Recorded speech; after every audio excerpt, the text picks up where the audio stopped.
Howdy, y'all. Chaplain Lance Lionheart Brown here. Just wanted to give you a few tidbits as we get into this resiliency session on spiritual fitness and values. When it comes to spiritual fitness and spirituality in general, the Air Force will give you definitions. Joint Guidance will give you definitions, but it is very vague. And when it comes to each person being, well, spiritual in essence, the Air Force sees value in saying that there is a spiritual pillar. If you all recall, whether it be basic training, whether it be tech school, whatever the case may be, the different pillars that make up the core of an airman. There's that physical domain or physical pillar. There is the mental domain, or some people would call it an emotional pillar or emotional health. And then thirdly, there's a social domain, which talks about the community and interacting with others. And then there's the spiritual domain, or the spiritual pillar. And being able to exercise within the spiritual pillar is part of this journey that we're on here. There's criteria in order to meet goals and to meet standards with physical fitness. So I'll give you that example. There's PT tests, right? So you can measure that. When it comes to the spiritual pillar, though, if we don't spend time in this area, in this domain, linking to an anchor for our values, then, well, there's no work in the gym, and you're probably going to expect that there's not much fruit either. There's not much impact in your life that might be meaningful. So, in bringing it full circle, we'll talk about spiritual fitness today and what it is to be fulfilled. And the guide that I'll be talking from is the curriculum which you'll have right in front of you, which talks about spiritual fitness and fulfillment.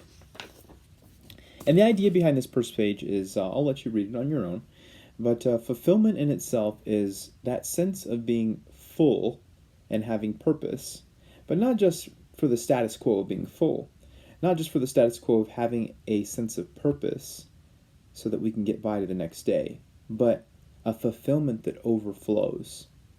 And as you can see on that first page, it'll talk about happiness and joy. It'll touch on it. And there is a difference between being happy, that emotional state of elation, where you're on that super high on the roller coaster and feeling great today, or joy, which regardless of circumstances cannot be taken from you. So that's what we're looking for, is when it connects to our daily activities, the lens that we see things through, and being able to connect what our activities are to our inner core values, that's where we can have a fulfillment that lasts and something that we can stand on that has a sense of joy. As a believer, as a Christian, I believe that joy comes from the Lord. That's a scripture, right? And I think there's a lot of goodness from tapping into the things that no one can take away. On that first page, it also talks about building a house, right? Whether you build a house for Habitat for Humanity, or you're doing community service, or all these different great things, they can bring a sense of fulfillment of looking outside of ourselves and doing something for others greater than ourselves, just as our core values connect to service before self. But not just repeating it like a parrot, but actually having something to stand on, and an example to actually show that, yeah, I do practice the core values and service before self. So there's that balance of being able to have fun and also doing fulfilling activities. And I think if we are able to think about these things, we can strike a balance to having fulfillment and having fun, whether that be at the workplace, whether it be in relationships, whether that be on a duck hunt. There's going to be some cold moments out there in the field. There's going to be some misses out there in the field as well. But is that going to dampen the total experience that you're having? That's life, right?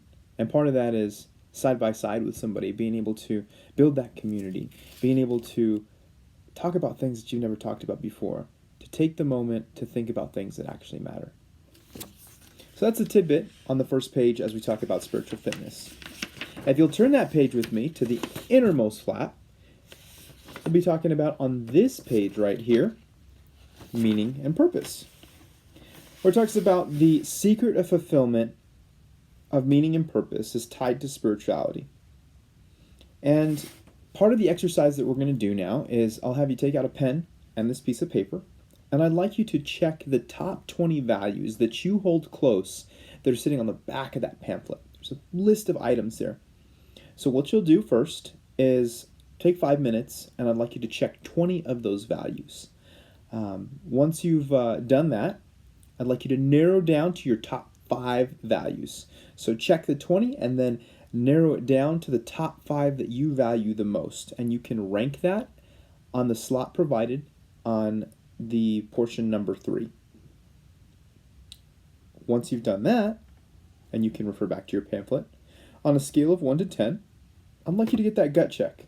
Actually look in the mirror and figure out not what you want to be doing, but what you actually are doing on a scale of 1 to 10 of living up to the values, practicing what you preach. So check the top 20, narrow it down to 5, write them down, and then on a scale of 1 to 10, do you actually practice what you preach? And lastly, as we get that reflection piece, what can you do this week? Something that's practical on how you live up to your values. Something that we can do that will improve and cause traction towards the goals that you have. So that's what I'd like you to do in this first portion. So you can pause this video, take 5 to 10 minutes to complete that exercise. And when you're done, you press play, and we'll be back together. So hopefully that was a meaningful experience, something that you can draw from that actually has some value for you. Oftentimes for me, every time that I do this exercise, I learn something new about myself or see an area that I'm strong in or see an area that I'm weak in and that I'm lacking. And the harsh reality is we don't know what we're lacking in unless we actually tell ourselves the truth. So, if you look at the following page, there's a pyramid.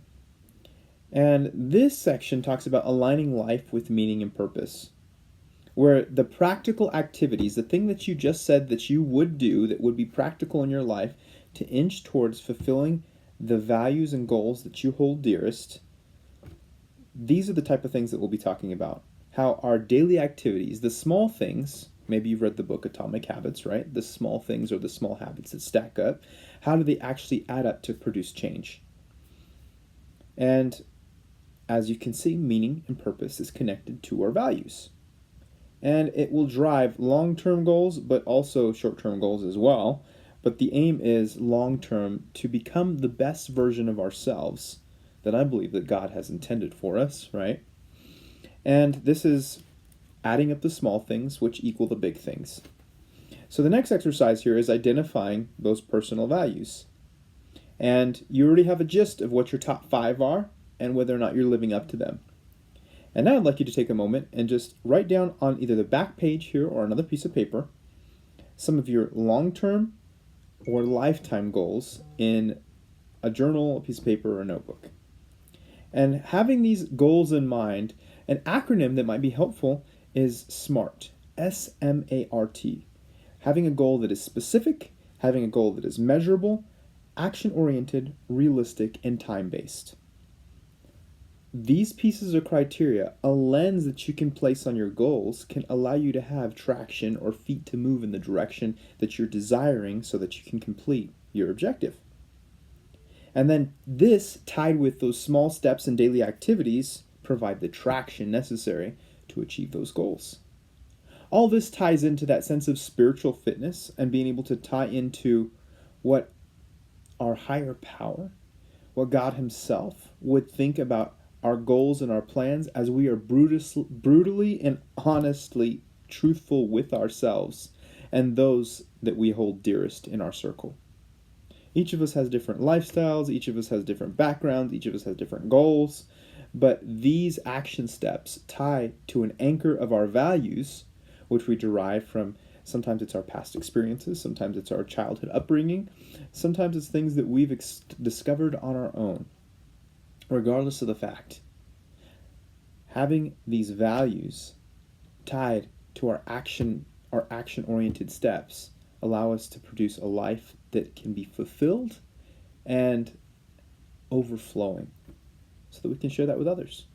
So that's the tidbit here. Hopefully there's been some nuggets of truth and value for you, and we'll see you next time. Thanks.